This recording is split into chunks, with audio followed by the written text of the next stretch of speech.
Good news, good vibes. Okay, para po sa ating good news, good vibes.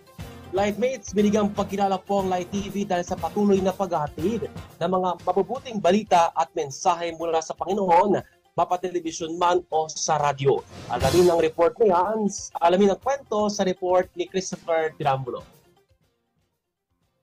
Nakatanggap ng parangal ang Light TV God's Channel of Blessings sa katatapos lamang na Seal of Business Triumph and Remarkable Achievers nitong Miyerkules ng gabi.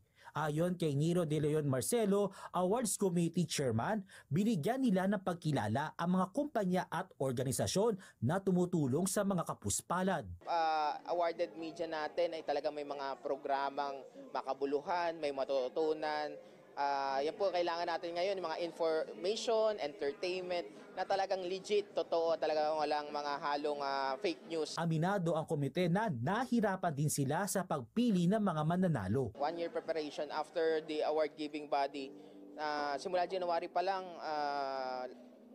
tuloy-tuloy na yung pag-research natin. Binigyan din ni Zoe Broadcasting Network Incorporated Program Management Unit Head Arlene Luis na malaki ang ambag ng media sa pagpapalaganap ng mabuting asal sa publiko, lalo na sa mga kabataan. We showcase programs na magbibigay sa atin ng good moral values, makakapagpalapit sa kanila, hindi lang spiritually, but also they will get encouragement, na may matututunan sila sa mga programang. Titiyakin ng Zoe Broadcasting Network at Light TV God's Channel of Blessings na patuloy na maghahatid ng mga dekalibre programa na magbibigay ng mga mensahe mula sa Diyos na buhay.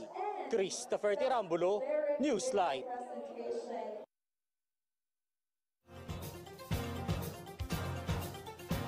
Bilang sa paghahatid nga ng mabuting balita, hindi lamang sa telebisyon, maging pa sa radyo pa rin, dahil ito pa rin partner ang isa sa medium na talagang hindi namamatay ang radyo. Tama, partner. Kumbaga kahit saan ka, radyo talaga, sabi nga kahit minsan na radyo pa rin ang pinakahuling linya ng komunikasyon na mawawala. So napaka-husay po. Utang po namin sa inyo ito, Lightmates, na mga patuloy pong sumusuporta sa ating himpilan, maging sa ating mga bosses at mga nakakasama natin dito sa ating himpilan, mula po sa harap ng camera, maging sa mga nasa likod po ng camera, sa IT department, sa tech department, at syempre sa engineering, sa TOC, si Engineer James, Engineer Vincent, at marami pang iba, sila Sir Eman, at Ishi, at yung mga writers din natin, reporters. Saludo po kami sa inyong lahat.